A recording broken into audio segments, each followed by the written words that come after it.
Shalom, amados. Hoje eu vou falar sobre algo que o Pai tem falado muito comigo sobre a autossabotagem e a procrastinação.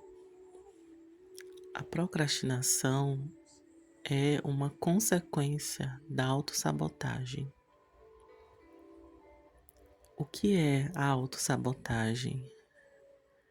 É como se fosse uma defesa interna do subconsciente que está ligado à sua alma, onde você se sabota. Então é como se você mesmo estivesse lutando contra você mesmo. E então começam a acontecer situações em nossa vida que são causas dessa autossabotagem. E a procrastinação é uma dessas causas. A procrastinação é quando você não faz algo que deveria fazer. É quando você fica adiando fazer algo, ou começar algo, ou dar continuidade a algo. E então você fica procrastinando. Ou quando você começa a fazer algo e depois para.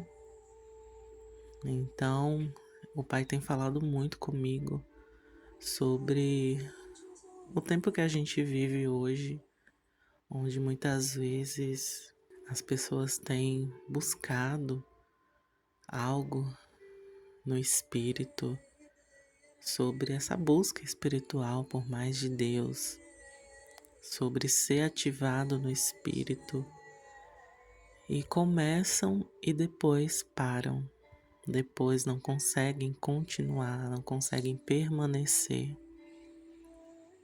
E por que isso acontece?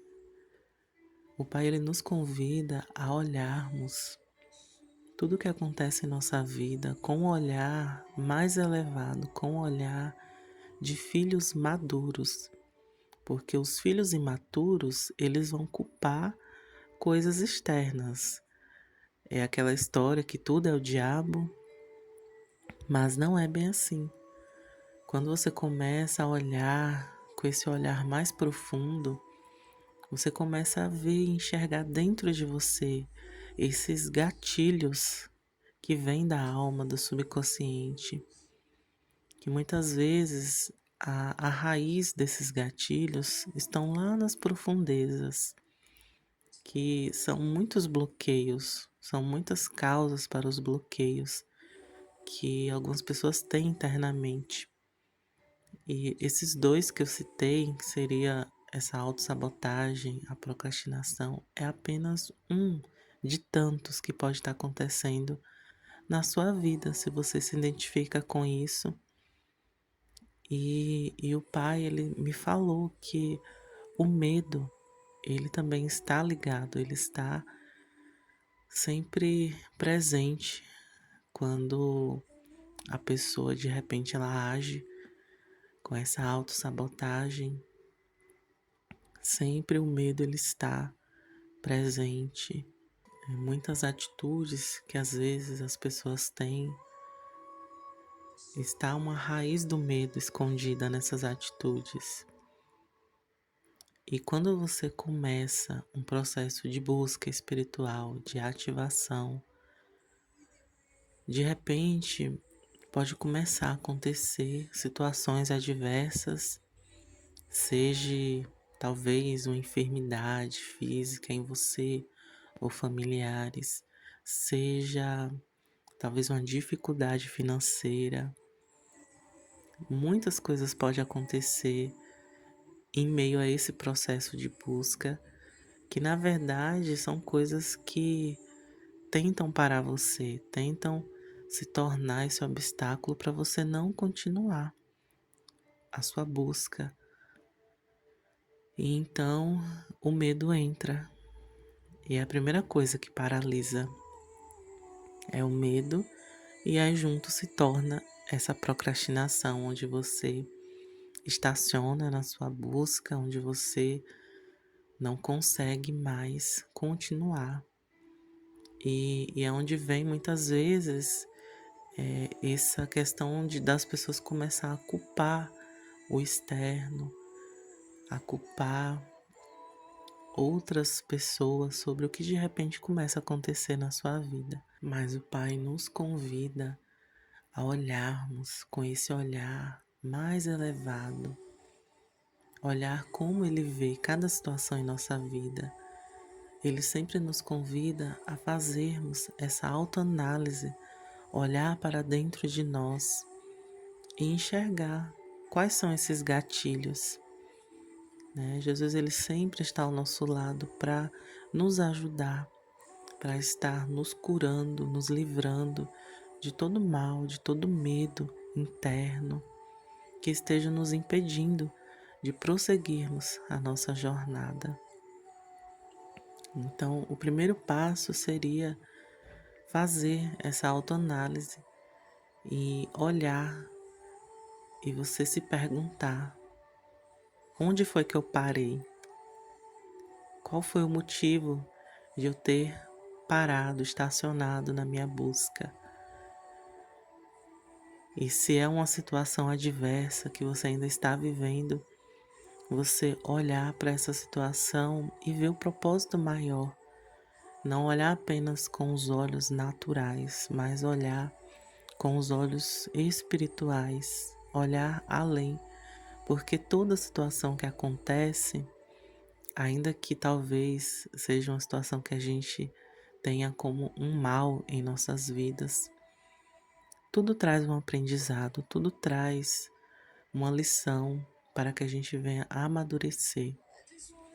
E então, como diz aquela palavra, todas as coisas cooperam para o bem daqueles que amam a Deus. Eu sempre me firmei nessa palavra. Em cada situação adversa que eu passei, cada obstáculo que eu enfrentei, o Pai sempre me trazia essa palavra e me fazia olhar que às vezes até o mal coopera para o bem. Então, às vezes até situações que vêm para te desanimar, para te fazer parar, essas situações elas podem te dar um impulso. Se de repente você mudar a maneira como você está enxergando a situação, você pode ter um impulso para ir mais fundo, para ir mais alto, para continuar prosseguindo. Então, que cada um que talvez esteja enfrentando situações assim, que possa agora olhar com esse olhar mais alto. Peça a Jesus para te ajudar a olhar a situação como Ele está vendo. Peça a Ele para te trazer esse amadurecimento, para te mostrar qual lição que você tem que aprender com essa situação, qual a maneira correta de interpretar essa situação que você está vivendo, para que assim você possa romper essa procrastinação, essa autossabotagem e continuar o seu processo de busca. Sempre haverá obstáculos em nosso caminho, sempre haverá, mas a maneira como você olha para esses obstáculos é o que muda tudo. Se você aprender a olhar da maneira correta, você não vai ficar parado, prostrado por tanto tempo. Você pode tropeçar, parar um pouco, mas logo retomar a sua caminhada, se você olhar de uma maneira diferente. Mas aqueles que não conseguem ter esse olhar mais fundo, aí fica parado muitas vezes por muitos anos, prostrado, sempre procrastinando. Mas que você possa usar essas chaves que eu falei aqui e ter essa virada de chave na sua vida. Então era isso que eu queria compartilhar hoje e que vocês possam permanecer no Shalom do Abba.